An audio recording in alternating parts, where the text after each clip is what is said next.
Sodium influx. That is their primary mechanism of action. They block the influx of sodium. So, I talked about this some in the diffusion lecture, but let's go ahead and make sure something's very, very clear to you. You have a cell membrane. Let's call this the membrane, right? Outside the cell, I'll write an O right here for outside. And then I'll write an I on that screen right there. Just kidding. Okay, outside the cell, inside the cell. Okay? The only things that can go from here to here through the membrane are lipid-soluble and generally smaller things. They can be larger, but the smaller they are, the more lipid-soluble they are, the more they can go from here to here. The only way polar things or ionic things can go from here to here or the other way around is through an opening. Okay? And there are two kinds of openings that we can think of. Channels and pumps. This is going to help you immensely if you hear what I'm saying right now. Channels always go with concentration gradients. Always, always, always. If a channel is open, the movement of that ion, for example, will be from high concentration to low concentration every time. So take sodium, for example. Where's most of the sodium in our body? In the cell or out of the cell? Extra sodium. Out of the cell. So if a sodium channel opens, which direction is the sodium going to go? In. Every time. If you ever see anything about sodium channels being open, you don't even have to question it. It's never going to go out of the cell via a channel. Pumps always go against concentration gradients. They always go opposite. That's why we call them ATP-ACE pumps. They require energy to even make it happen. So if a sodium channel or a sodium pump, like for example the sodium-potassium pump, is working, it's actually putting sodium out of the cell. It takes energy to do it. So if you're ever like, well, okay, sodium-potassium pump, which way is each thing going? Against concentration gradients. That's the answer. And if you can remember that about channels and pumps, you're golden every time. Okay? So, when we're talking about open channel here, sodium's going in. All right? So the local anesthetic blocks this channel, keeps it closed, so therefore sodium can't go in the cell. All right? So think about, like, you can apply that to anything that has to do with channels. Calcium channel blockers. Calcium channel blockers are a little tricky because there's plenty of calcium in the cell, but it's all in the where?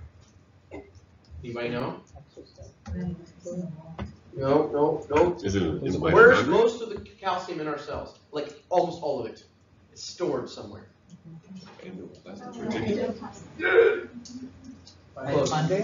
Sarcoplasmic reticulum, right? CSR, right? It's just sitting there, bound and stored in there. The cytosol of the cell has very little. So if a calcium channel opens, calcium goes into the cell. Okay? So a calcium channel blocker stops calcium from going into the cell. Not the opposite. Okay. So.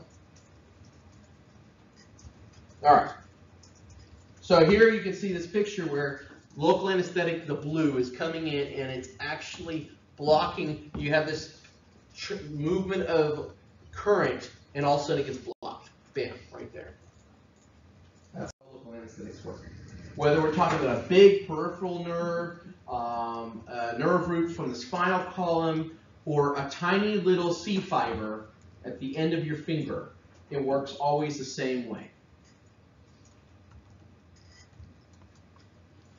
So, there are several chemical properties of local anesthetics that affect efficacy and potency. They can exist either as a lipid-soluble neutral form, or they become charged and become hydrophilic. So the charged form, which is truly an ionic form of the local anesthetic, is completely hydrophilic and completely lipophobic. The uncharged form is more lipid soluble. Is it perfectly lipid soluble? They're all different, but they are mostly lipid soluble. And then the combination of the pH of the environment and the pKa of that local anesthetic determine how much local anesthetic is in the charged form and how much of it is the uncharged form. And that all can be calculated by the Henderson-Hasselbalch equation, and I haven't done a calculation on that in years, and I don't require you to do it either. It's important that you get the concept and understand how pKa and pH relationships affect ionization of a local anesthetic or any drug for that matter, but I don't require you to do this calculation. I am capable of doing it. I remember putting my mind to it, learning it, studying it, and then when I was done, I was like, no, I don't think I need that. But what I do teach you between this and then the acid-base lecture about pKa, you do need to know. So the hydrophilic and hydrophobic agents, the hydrophilic, you know this, hydrophobic. So it's the same thing with local anesthetics. There is no local anesthetic channel. So a local anesthetic that's going to get into the cell has to get there via that lipid-soluble form.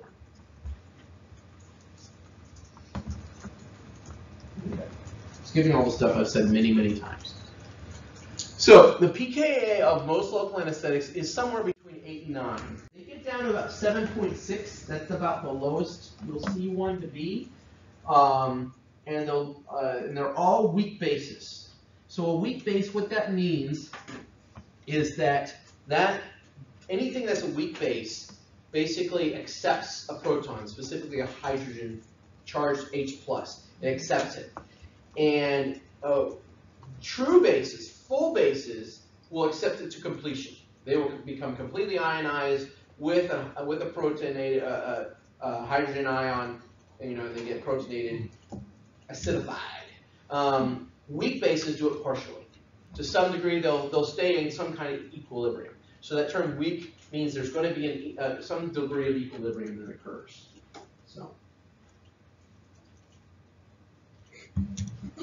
So local anesthetics that have pKas closer to physiologic pH, meaning 7.4, the lower the pKa of local anesthetic, the more you'll have a higher concentration of that lipid-soluble form. I'll explain that to you a little bit later, why that is. So all drugs are weak acids or weak bases. In this case, all local anesthetics are weak bases.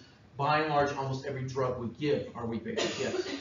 When you said pKa, we're talking about like half dissociated.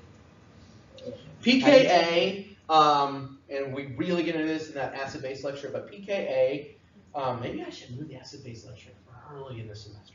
But anyways, pKa is the pH. pKa is, first of all, a constant. Any drug has, sometimes they actually have 2 pKas. That's really for another time.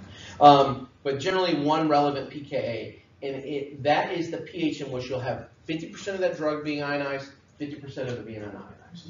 So if you have a drug with a pKa of 7.6, that drug's pKa will never change. It doesn't matter what environment it's in, who makes it, whatever. It's always going to be 7.6. If you put it in an environment that is a pH of 7.6, 50% of it will be ionized, 50% of it will be unionized. Once you move the pH away from pKa, you're going to have an imbalance. You're either going to make it more ionized than unionized or more unionized than ionized. Depends on certain factors. So that's that point. So, but in this case, think about it. If one drug has a pKa of 9, another one has a pKa of 7.6, the one that has a 9 is further from 7.4, which is the body, than the one that has one that's 7.6. So the further and for now, I'm just going to tell you, the further you get from pH for local anesthetics, the more ionized the drug becomes. Yeah. This is what you see, if I'm correct, this is what you see when your pressures stop working because your pH is too acidic. That is one of the factors for why pressors do not work. You push it, you have a bicarb, and their pressure goes up. There's also some like myocardial, like in acidosis situation, the myocardium is less responsive, period. But that is a factor, yes. So, all right. All right, so, and when it comes to pKa, if there is a drug out there that I can think of, even outside of our world, that really this matters, it's local anesthetics. But here's your range. So we have pure neutral is 7, although for our purposes, when it comes to human bodies, we consider 7.4 neutral. Okay? So we'll actually say someone's acidotic when they have a 7.3 pH. Well, in the chemistry world, they're not acidotic at all. They're actually a little bit alkaline, a little bit basic, right? But for the purpose of normal body balance, that is acidotic. A pH of 7 is extremely acidotic. I have seen, I think the lowest pH I've ever seen on a patient that was alive was 6.8, and they were on the brink. They were teetering. They survived with a lot of resuscitation. But anyways, but here's blood. So when we talk about local anesthetics, no, we're not saying their pH is 9 or 8. We're saying their pKa is 9 or 8 or 7.6 or whatever. And so that the pKa doesn't change. The pH that it's in can change. So most drugs are weak bases. Some of the other examples are opioids, benzos, and IV weak bases are prepared in acidic solution. So when you get that local anesthetic, let's say lidocaine, and it's in that vial, the pH of the bottle is actually less than 7. Anybody ever, bless you, anybody ever look when it says lidocaine, what does it say right after it? There's 3 letters. HCl. Lidocaine HCl. What is HCl? Hydrochloric acid. What? It is what your bottle is lidocaine in an acid bath, in an acidic hydrochloric acid bath. All right, and why do they do that? Why do they put it in an acid bath? Because if you put it in, let's say, a hydroxide, like a sodium hydroxide bath, a strong base bath, you just took that lidocaine, put it in an extremely alkaline environment, it'll become highly unionized. And if it becomes highly unionized, it actually cannot be soluble in that solution. Remember, ionic solution, bless you. Wow. Ionic compounds are highly soluble in water, because that other thing that's in that bottle is water, right? It's water, some acid, and the drug. So if you make it ionized, it's going to be extremely soluble in water. You can put a ton of it in there and it'll keep dissolving, keep dissolving, keep dissolving. If all of a sudden you make it unionize the drug, it's not going to want to stay in that water in a aqueous solution, dissolve. It's going to come out of solution, precipitate. So to make it highly soluble, they acidify the solution. So all weak bases are going to be in an acidic solution. So when you mix 2 drugs and all of a sudden, boom, you have that precipitate, you used to think, wow, there was this massive chemical reaction. Thank goodness it wasn't like an exothermic reaction that like exploded in heat. 3 of you ever thought that, ever in your mind, that maybe that would be a problem. The rest of you are like, what is he talking about? So anyways, but the 3 of you are like me, like we got the card, I'm just telling you. Anyways, you know what it is, it starts with an N. Anyways, all right, so when you, what was I saying? Okay, you thought maybe it was this like chemical reaction, but almost never is that the case. What happened was you had one drug that was a weak base, one drug that was a weak acid. They were both in opposite pH solutions. You mixed the solutions and you altered that pH of the solution, and one of those 2 drugs can't stay dissolved in that new solution. You affected the pH of the solution, and one of those drugs couldn't handle it. Came out, precipitated. It's not, so when you see that precipitate, it's one of the 2 drugs that you're seeing, not both. So imagine this. Imagine I just took lidocaine in its solution and I added a bunch of base to it, a liquid base, and I saw it precipitate. I'd say, oh, these two are incompatible. Oh, well, of course. But it wasn't a drug that I gave, it was the bath that I changed. And that's what caused it to precipitate. So I can almost promise you, any of the ones you've encountered, oh, never mix those two drugs together. One's a weak acid, one's a weak base. Or one of them is just, the bath that's in is highly one or the other, an acid or a base. So, all right. So very few drugs are weak acids. Sodium thiopental, which you can't even find anymore, is a weak acid. But any barbiturate are weak acids. Propofol is a weak acid, but propofol is funny because it's in a lipid solution. It's like a totally different animal as far as what it's bathed in. You can always tell a weak acid from its generic name, although I used to actually make you do this, where like if you see an electrolyte in front of the name, like sodium, magnesium, then that would tell you it's a weak acid, but that's not always the case. So I kind of got away from that because like take magnesium chloride. Now that gets tricky, right? Because now we're not even talking about a drug, we're just talking about electrolytes. Another clue would be if it ends in the word sulfate, like if it's something sulfate, always weak base. So those are clues that you can have, but I don't make you know them anymore. By the way, morphine sulfate, for example, definitely weak base. Anyways, so let's say a drug has a pKa of 7.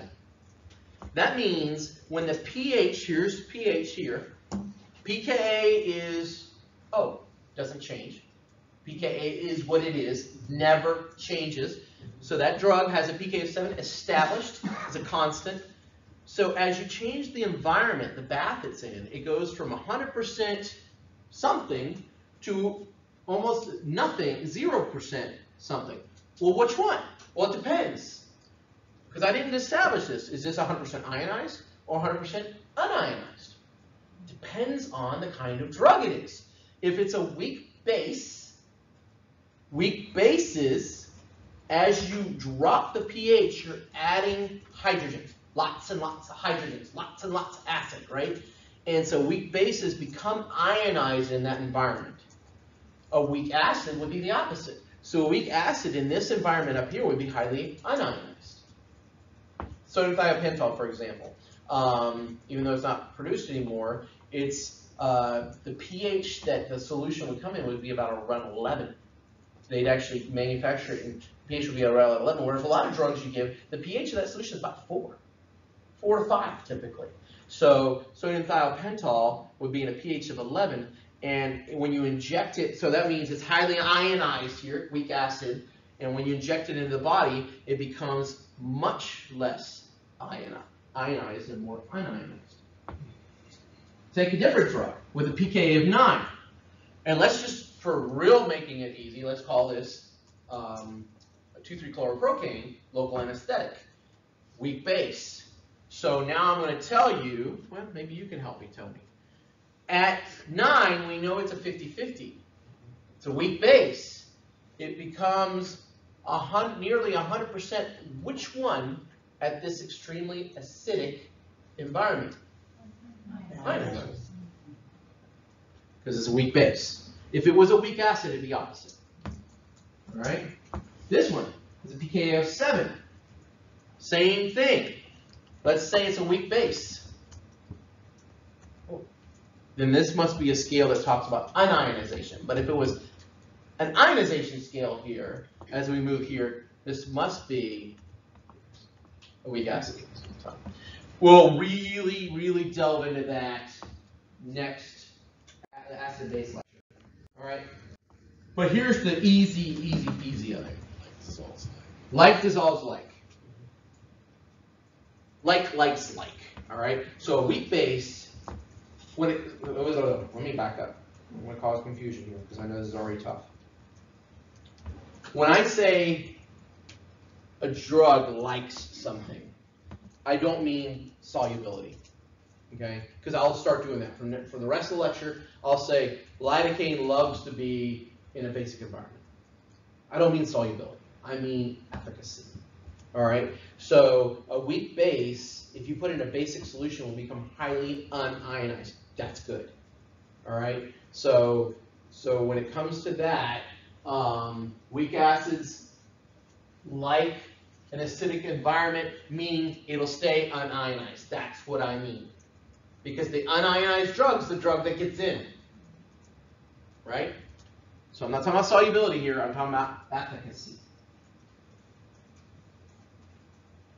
All right, I'm going to skip this one because we really finally, in the acid-base lecture, get to that. So I'm going to move on.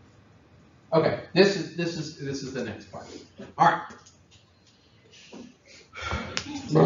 All right. So when a drug works at a cell, it can work a couple different ways typically. One, there's a receptor. The drug never enters the cell. It just binds the receptor and something happens. Okay, that's one way. Another way is the drug gets into the cell and does whatever it does in the cell. Like it affects maybe the efflux of calcium out the SR. Whatever. It affects metabolism inside the cell. Whatever. That's another way. Another example would be an opioid gets into a nerve cell and causes like decrease in respiratory rate or decrease in pain, whatever. Okay, so it can get in the cell, binds to a receptor. Local anesthetics are really weird because they need to get in the cell, but the form of that drug that gets in the cell is actually now useless. It's really weird. I can't think of another drug that works this way. So to get in the cell, it has to be unionized.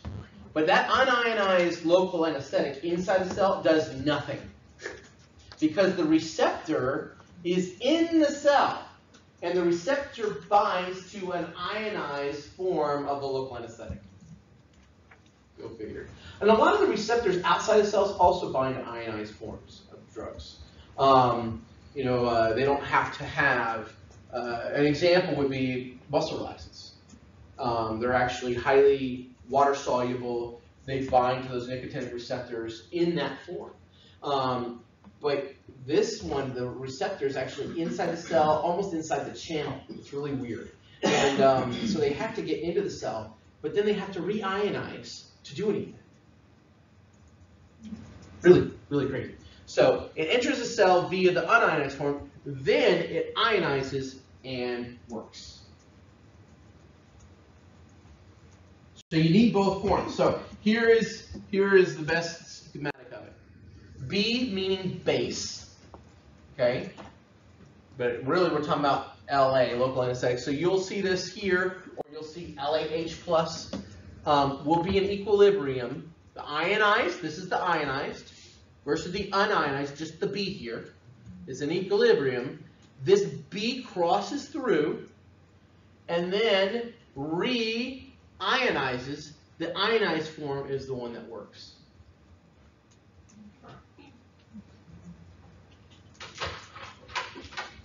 Which one do we like? Cocaine, like. Cocaine, okay. Oh, that's like cocaine. All right. I'm going to steal one of these guys because I forgot to bring my little extra. All right. This is cocaine. I'll get in a little bit later how I was able to tell the two apart because I do not have the exact structure of cocaine memorized, but I have a clue based on its structure, which I'll get to later. This is an unionized, fairly lipid-soluble form of cocaine. There's some polarity issues here. We've got this amine group here. You see that? With the two electrons sitting there by themselves. There's a little polarity there, some slightly negative side. I mean, we've got this ester group over here causing some trouble, but it's generally a lipid-soluble compound. H plus comes floating by. It sees these two electrons sitting right here and goes, what? That sounds pretty good. Let's do that. Now, it was neutral. Something without an electron, the H plus came by, so it did not come in a neutral form. It bound here. Suddenly, we have a plus one charge to this whole unit. It's ionized, can't cross the cell. It doesn't matter how it does this. It's not going to cross because of this. Now, this is how that whole pKa thing works, right? What if there is a ton of these? There was the single one, it finally found its mate, right? But what if there was a ton of them? Just like we were bathing in white balls right now. How easily would this become? That didn't sound right. I didn't even. Sometimes I might try. I didn't mean that one. Okay. So we have lots of these guys. All right. Okay. All right. They come by. If there's lots of them around, this is going to very quickly happen, right? But if there's just one, see how it goes over here? You thought there was only one or two differences between the U.S. and okay. All right. I only have so much time here. Okay. So, but if there's just one of these around, how likely is this going to ever happen? Right. That's the whole point of pK and pH. See that? So if you give it an acid bath, this is going to happen. Ionization, ionization, ionization. So that's depicted in the slide that is now visible. And I'm going to write it over here as well. Time. So you said this was neutral, right? Neutral in charge. That doesn't mean it's perfectly lipid soluble, although we're going to call it lipid soluble because it is quite lipid soluble. But it's neutral in charge. So a neutral thing would be able to pass the lipid barrier, right? Would. Without having to be ionized. Ionization will keep it from going through. I mean, non-unionized, sorry. So the neutral is unionized. Okay. Or non-ionized, however you want to say it. So, Okay? So you have the local anesthetic. That's that. And then you have the local anesthetic that is bound to the hydrogen. Okay? The charged hydrogen. This guy cannot pass lipid membranes. Where did that hydrogen come from? It just is floating around in the water, right? So this is in a constant equilibrium. The pKa determines how much of each of these under normal circumstances occur. All right? So if when you're in a balanced situation, that pKa says, okay, let's say pH is 7 and the pKa is 7. That means there's equal amounts of this, this, and this, because there's two of these here. But anyways, definitely equal amounts of these two, right? And it's actually all three. If all of a sudden you alter the pH by adding a bunch of hydrogen, making the pH, let's say 6, who says there's going to be a shift in this reaction? Le Chatelier. Yes, Le Chatelier. I love that. You say it so well. Who said that? What do you think? How did you say it? Say it again. It's like Mufasa. Say it again. Say it. Come on, it was Le Chatelier or something. I loved it. Anyway, okay, so Le Chatelier says, well, you put a bunch of this here, it's going to shift the reaction, and you're going to increase this concentration. All right, I told you Le Chatelier would come back. All right, haunting some of you, and other people are like, oh, I get it. So hopefully you all will get it. So it's the same thing that's depicted here. I just used La over there, but any base that whole principle, but only this B or the La can cross. The same thing then occurs in the cell, and the LAH plus is what actually works. Okay, moving on. Potency correlates with lipid solubility. The more lipid soluble a drug, the more potent it is. Meaning you need less milligrams, whatever. Like take something you might be familiar with. Lidocaine, a lot of times we use 1%, right? I mean, that's very common. And that's how many milligrams per ml? 10, right? Anybody know bupivacaine? Anybody throw out a number there? 0.5%, 0.25%, maybe even 0.125%. I don't think you'll ever see 1% bupivacaine. So, and you will see as high as 0.75. That's about the highest I've ever seen. So it's less concentration. And bupivacaine is more potent than lidocaine. And yes, bupivacaine is definitely more lipid soluble than lidocaine. So, lipid solubility associates with potency. Duration of action is associated with, and I keep meaning to drop this every year. I'm meaning to drop that term, that plasma. It's not plasma protein binding, it's protein binding. So the more highly protein bound the drug, the longer its duration. This one bugged me for years. As a student, it bugged me because I think very analytically, and I'm going, okay, if a drug is bound to a plasma protein, how does it even work? I mean, we just went over how local anesthetics work. It needs to get in the cell. If it's bound to plasma proteins, it's not doing anything. So how does that affect duration? It's because it's not about plasma protein binding, it's about protein binding. What are most receptors made of? Proteins. So if it likes to attach itself to a protein, it's going to stay on that receptor. That's why duration is highly tied into protein binding, not plasma protein. You said plasma shouldn't be in the top. The word plasma should be gone. But The rest of it's fine. It's just the word plasma does not belong. So, okay. All right. I can really fly through stereoisomers. You got that, right? So, I mean, I hope so. All right. So, but when it comes to local anesthetics, bupivacaine, ropivacaine are some of the most commonly used, and they are all chiral drugs because their molecules possess that asymmetric carbon atom. So they'll either have the left levo, and in this case, sinister. Can't always say that. Right dextro, in this case, rectus configuration. So in other words, levobupivacaine is also sinister bupivacaine.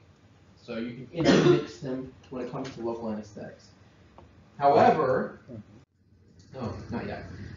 So both mepivacaine and bupivacaine come as racemic mixtures, a 50-50 mixture of the two enantiomers. And so when you give that racemic drug, you're actually giving two different drugs. Right? Now, bupivacaine is available overseas in its levo form. You can give levobupivacaine. I don't think it's anywhere in the United States. I think ropivacaine just kind of messed that up for the makers of levobupivacaine. So levo meaning the sinister enantiomer of bupivacaine. So levobupivacaine would be sinister bupivacaine, and mepivacaine appear to be less toxic than the commercially available racemic mixtures. That's why they made levobupivacaine, because levobupivacaine actually is the one that works so well and has almost no side effects. So whereas it's the rectus one or the dextro one that is the bad guy. So here you can see them actually drawn, and if you want to actually figure this out later, you can actually figure out that they're actually not the same drug. It's this one that works, well, they both work, but this one's got all the side effects. So ropivacaine is chiral, okay, but it is only developed as a pure sinister enantiomer. So it's not a racemic mixture that you get. Why don't they then call it levobupivacaine or sinister ropivacaine? there's only one. That's the only way it's found. Remember I told you that before? Like when we say racemic epinephrine, the reason why we say that is because the normal epinephrine is not racemic. The normal, when you get epinephrine, vials, ampules, whatever, it's not racemic epinephrine. It's actually the levo form. So we only use the word racemic when it's not normally that way. It makes it easier. You don't have to say it all the time. Now, all other local anesthetics are racemic mixtures except for lidocaine. So lidocaine is the exception. So don't be ever trapped if I ask you about levolidocaine. It doesn't exist because there is no chiral carbon in lidocaine. All right. So additives. Well, it is really funny. When it comes to additives in local anesthetics, it has ballooned in the last 10 years.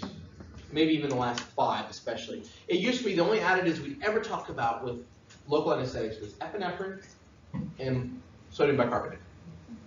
Now people are putting clonidine, dexmedetomidine, Decadron, benzodiazepines, cyanide. Just kidding on that one. They're putting all these different things in local anesthetics and testing them and testing them and testing them. You know, they're like seeing if the spread belly rat goes ouch or whatever. You know, that would be something that actually said ouch. But they're testing all sorts of stuff, and then there is even a lot of off-label stuff going on with humans, like where not studies, but where people are just adding stuff to local anesthetics and giving it to people. It's happening constantly, all the time. There's some ethical questions with that. Now, I can tell you that hopefully, I don't know of anything being done off-label that's not been at least studied in animals and that kind of thing, but there's certainly a lot of off-label stuff going on right now. The stuff that's newer that is more commonly done is like clonidine and dexamethasone, Decadron. I put Decadron in my local. And I don't know, Decadron might actually be labeled, but I don't think so. I think it's off-label. But definitely the old school thing, the only two things we talk about is epinephrine and sodium bicarbonate. So I'm not going to get into the other stuff. Dr. Rockman, he does a lecture in the summer. He talks about the additives some in more details. That would be next summer. But what does epinephrine do? It prolongs the blockade. It increases the intensity of block, usually, and it decreases systemic absorption. What happens? You put the epinephrine in that local anesthetic, and you inject it, let's say, sub-Q. All those little capillaries and arterioles and venules constrict, and the real key is the venules, right? Because when they constrict, it makes it hard. There's less blood flow and less absorption of that local anesthetic into the systemic circulation. And so that helps keep it there, longer block, helps make more of it there for more intense, and it decreases that systemic absorption. Alkalinization, so adding bicarb. Local anesthetics are prepared in that acidic environment. So like if you take like lidocaine with epi or bupivacaine with epi, the pH of that is even worse. It's more like 4 to 5. And that's because the epinephrine is not very stable in that alkaline environment. So they actually even more acidify that local anesthetic solution that it's in. So that means it's not going. What does that mean about that equation over there? If it's highly acidified.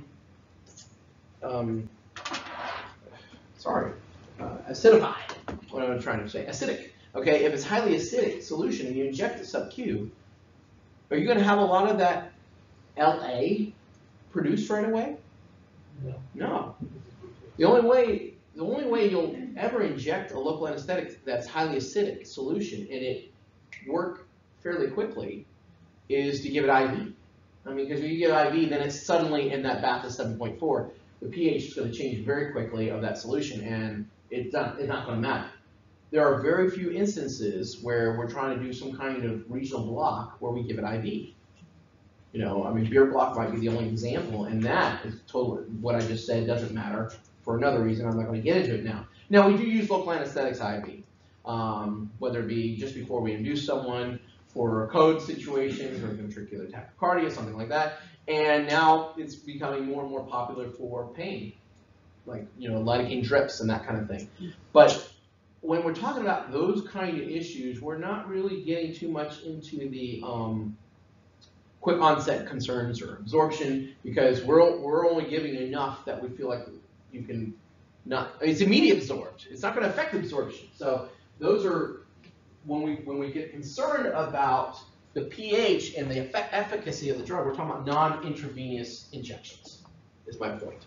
So if you have this pH, what can we do? Well, maybe just before we give the drug, let's alkalinize it by adding bicarb.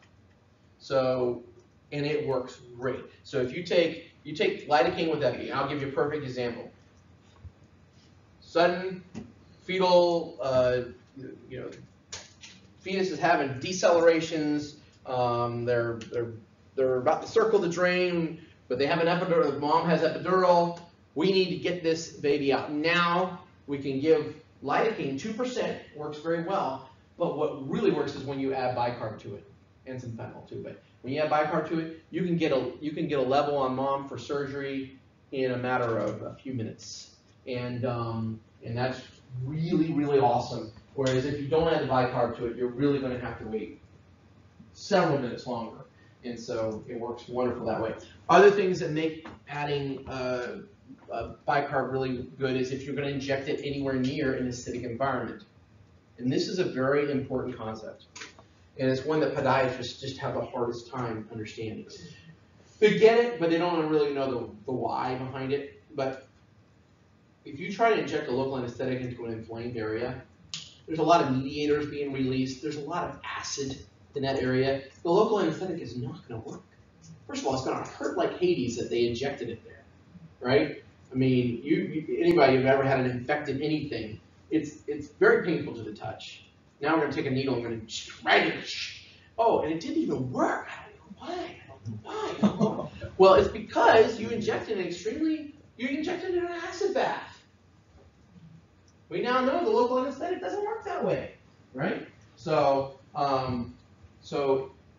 does that mean, okay, let's add bicarb and inject it in the acid area? No, but if you're going to be anywhere near it or you're concerned about that, it's very effective to do that. So, all right, the structure of local anesthetics. All local anesthetics have these aspects to them. The three that you see there on the list. Trying to say something without it sounding weird now. I'm so scared to talk. Where's my hydrogen? Anybody see where I left it? I do this all the time. It's attached. Come off there. Oh no. All right. Anyways, okay. So the three elements. So we have our lipophilic group. Doesn't that look lipophilic? That phenyl group right there looks very nonpolar, right? Nice and good. Very lipophilic. We have our linkage, which is right in here. And then we have our hydrophilic group. Got a better picture. All right. Every one of them, that lipophilic group, will have that aromatic on it. There might be stuff attached to it, like in this case. See those? Alkyl groups, methyl groups specifically, right? All right. But it'll always have the aromatic, every time. The linkage, and then there will always be that hydrophilic group, and there will always be that amine. Every local anesthetic, you'll see that amine there. That is where, every time, that is where that hydrogen binds when you ionize the drug. Now, it's important that you hear me on that because I see an amide right here in the center. That is not the site that the ionization occurs. First of all, if you have an ester, you don't even have it there anyways. Okay? It's always the amine that's sitting on that hydrophilic side that the hydrogen binds to for ionization. And the linkage is how we categorize our two types of local anesthetics, amides and esters. This is why I knew this was lidocaine. I mean, yes, I took a chart and I looked at the structure and I built this thing, right? But in the end, I can walk away and I know one of them is lidocaine, one of them is cocaine. And the reason why I can tell the difference is I look at the center. There's an amide there. I know lidocaine's an amide, so this is my lidocaine. There's an ester there, right in the center. See it? Right there? That's how I knew it was cocaine. Okay? You will be expected to do the same thing on an exam. Now, what I won't ask you to do is distinguish cocaine from procaine. They're both esters. Okay? But you will have to, I will drop any local anesthetic I feel like. And one will be an amide and one will be an ester, and I'll say, which one is bupivacaine? Well, it's the amide. Okay? That's how you'll know. All right? So, amides are metabolized in the liver, and esters are metabolized by plasma cholinesterases. That's very important because that means the minute you get an ester absorbed in the systemic circulation, it's already being metabolized right away. And they usually rather rapidly for local anesthetics. When we think about toxicity, we think more about the amides. Because when they get in that systemic circulation, they stay there longer. No problem. I'm going to give you a wonderful, awesome, super cool little trick. If you look at the generic name of a drug, if you look at the generic name of a local anesthetic, let me say that, because we're only talking about local anesthetics right now. And it must be the generic name. If it has two I's in the name, it's an amide. Every time.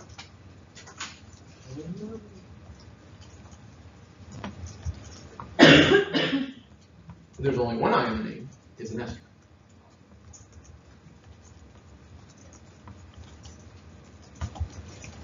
And here's another one. There will never be three. Because it is, I mean, I've even seen it in official charting before. Like pre-printed official charting. This. Like where they make mass copies of it. That is not the correct spelling for bupivacaine. Three I's over there? Nope, that's wrong. And I even, there's times where I start to, and I just remember that rule, and then I go, well, I know that this is an I, and this is an I, this must be an A. I said it, thank you. Thank you. All right. Hey, let's do that one. All right. So always an I. Now here's the trick. What's marcaine? Anybody ever heard of marcaine? Yeah. What is that drug? Bupivacaine. Bupivacaine. Okay. That's the trade name. One of the trade names for bupivacaine. Marcaine has one I in the name, but it is not suddenly an ester. It's still an amide. So you must be looking at the generic name of the drug to make this distinction. Xylocaine, only one I there, but that's an amide. Lidocaine. Okay? All right. That's how you know. Looking at that linkage. You see here, that is not an ester. That is an ester. Ester here, amide here. And I think this is cocaine here. And let's just look at that amide. That is not lidocaine. I don't remember what that is. But that's how you make the distinction. All right?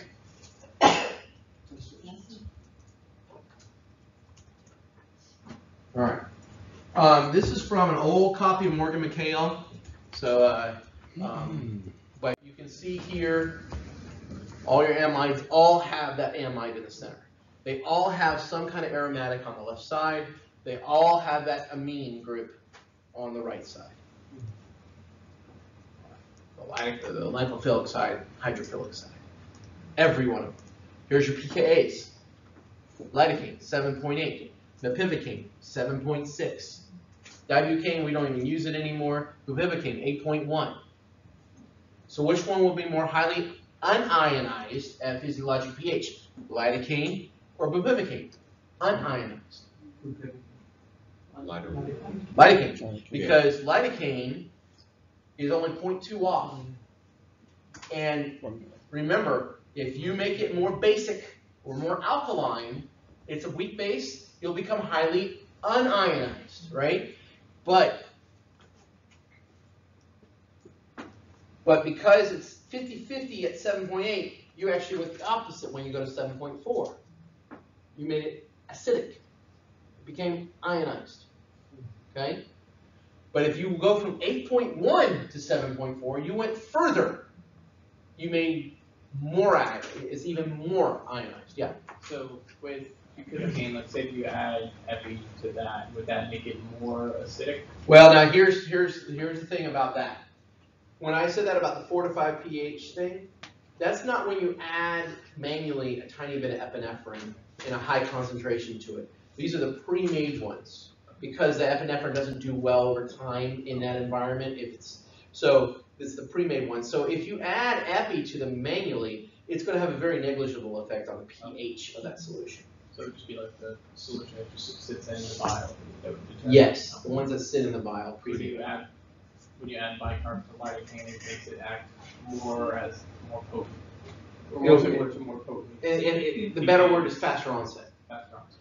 It does actually get more potent too, but it's really more about onset than anything. Another thing is bupivacaine is also really needs that acid environment to stay soluble. If you add more than a little bit of bicarb to bupivacaine, it will precipitate. So we usually don't add bicarb to bupivacaine ever. Yeah. Are the PKA's numbers we should have memorized for the test? You should know the pKa numbers for the ones that I mentioned, especially earlier when it comes to the examples of drugs. Bupivacaine, lidocaine, mepivacaine, ropivacaine, and one more, 2,3-chloroprocaine. So, you know those slides I had earlier where I was talking about chirality and all? That's your list, plus 2,3-chloroprocaine.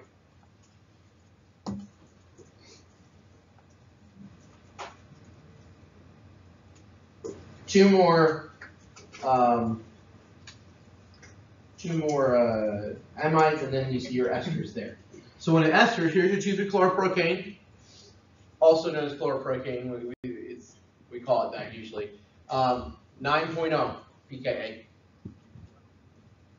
All right, and you can see with all of them, you still have your aromatics, you still have your amine groups, but you have some kind of ester in every one of them in the center.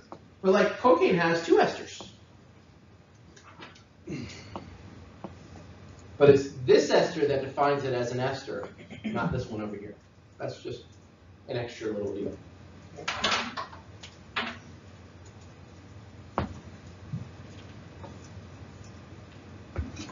You don't have to know the pKa of cocaine. Benzocaine is another ester that's generally used as a topical. Yep. Procaine ester. One thing, this is more for next semester, but when you think about the problems with esters, it's mostly about allergic reactions. When you think about amides, you more think about toxicity. But prilocaine can actually have some issues with toxicity as an ester. Tetracaine, you'll see it mostly for spinals, or topical like eye drops. A lot of eye drops are tetracaine drops. Ester. Amides are more risk for toxicity. Yes. Allergic reaction. Are more esters, or it's the preservative that's in the amide. We definitely talk about that more next semester. So there's chloroprocaine.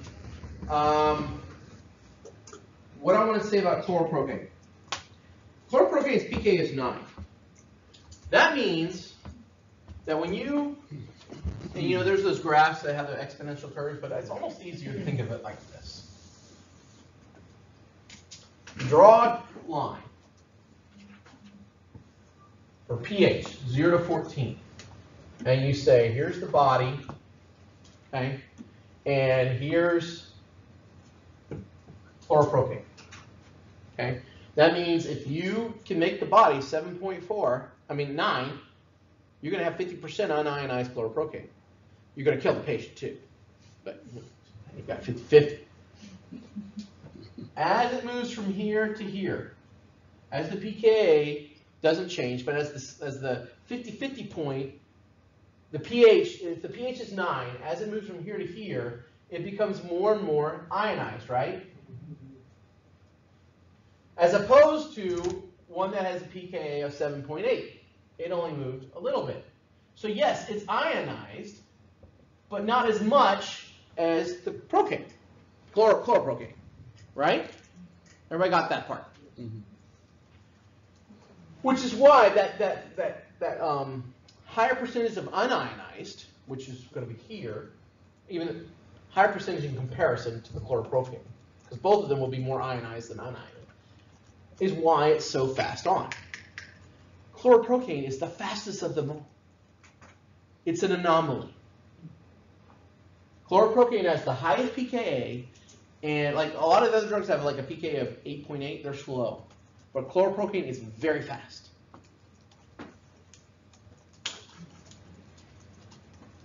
There's it's all theory, but there's 2 reasons that make the most sense of why. One is we give a lot of it.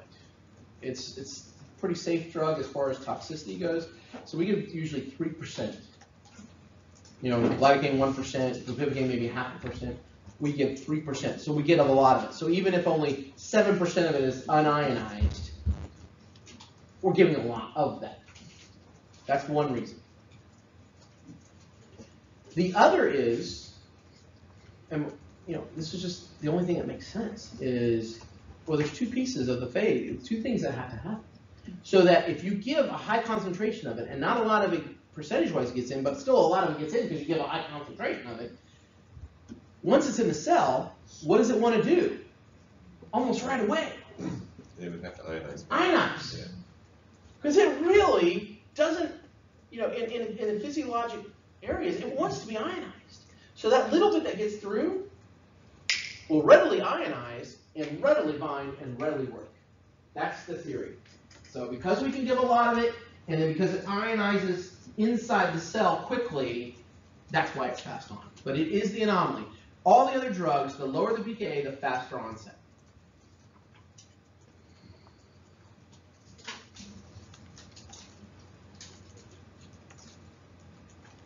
Just so I'll say it, no, you do not have to know 2-diethylamino N, 2,6 dimethylphenyl acetamide monohydrochloride. No, you need to know the stuff I told you. Identify it as a ester or amide based on what you see. Know that there's 3 groups. Know where the hydrogen works for the ionization. Okay.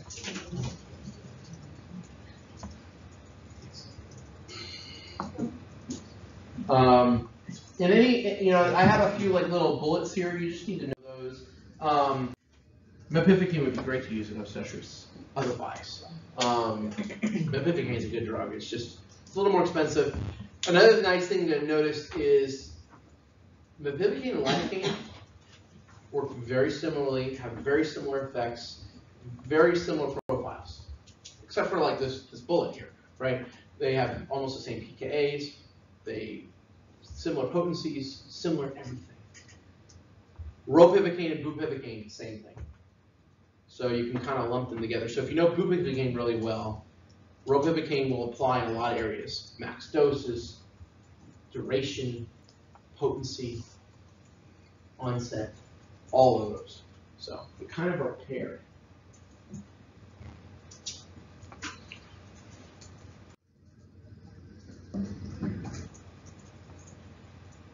When we think about toxicity, the 2 drugs that really stand out the most are lidocaine and bupivacaine. Isn't that funny? Those are the 2 we use the most too.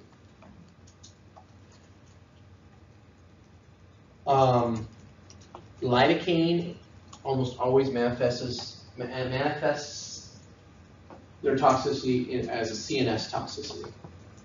It's almost always like seizures, that kind of stuff. Bupivacaine will do both.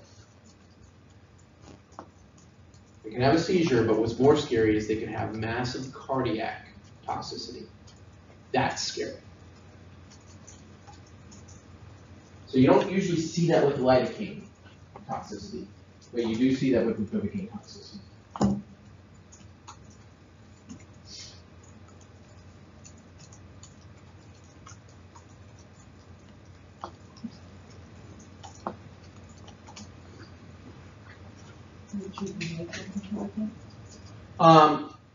The question was, do you treat them both with intralipid? Yes and no. When it comes to the cardiac toxicity, that's the only thing that really works, is intralipids. And the whole idea of that is, remember I said bupivacaine is very lipid soluble. So the theory is if you give them lipids, you're giving it a lipid bath, and so a lot of that bupivacaine will immediately dissolve into the lipid, and then therefore not be readily available to act on those P cells in the heart. Okay.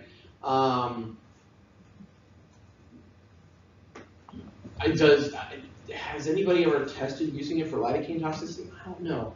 But because lidocaine toxicity is CNS primarily in nature, there's a lot of other treatments, benzodiazepines, propofol. There's some other things you can do to treat the CNS symptoms that you can't do to treat cardiotoxic symptoms. The thing about the cardiotoxicity with bupivacaine, you can push an amp of epi and it will have a very little effect. That's why when they finally figured out that intralipids worked, that was like game changing. But reality is when you're giving large doses of bupivacaine, that's when you're really considering oral bupivacaine. So like peripheral nerve blocks, that's where we give a lot of local anesthetic and big volumes and dosages. And there's been a big move in the last 5 to 10 years from using bupivacaine to using oral bupivacaine. It doesn't work quite as well. It's not as potent, not as strong, but it doesn't last quite as long as bupivacaine, but it's much safer. So the metabolism. Well, we have a lecture coming up where I'll talk more about metabolism, but I have these examples here for you. It's 12:18. Tell you what, because I think the metabolism stuff is that metabolism lecture is only on the second exam. So I won't ask you anything about metabolism, like those specifics of those last slides, on this exam next week. Okay, so because we're out of time, and so that last part won't be on the exam. Okay? Is that good, or is that a good laugh? No, we were just like, what, next week? Yeah. Oh, remember there was supposed to be quite a gap between the quiz and the exam one. there's no Oktoberfest for me. Yeah. Well, drink at your own risk. There's always next year. Yep. Yeah, no, there's always like Yeah, we a got couple years from now. Believe me, for other reasons, you're probably going to be not choosing to drink much for Oktoberfest next year. I'll have my clinical till 8 p.m. and I have to be there at 4 in the morning tomorrow. So it's almost an exaggeration. But not. Okay. Any questions?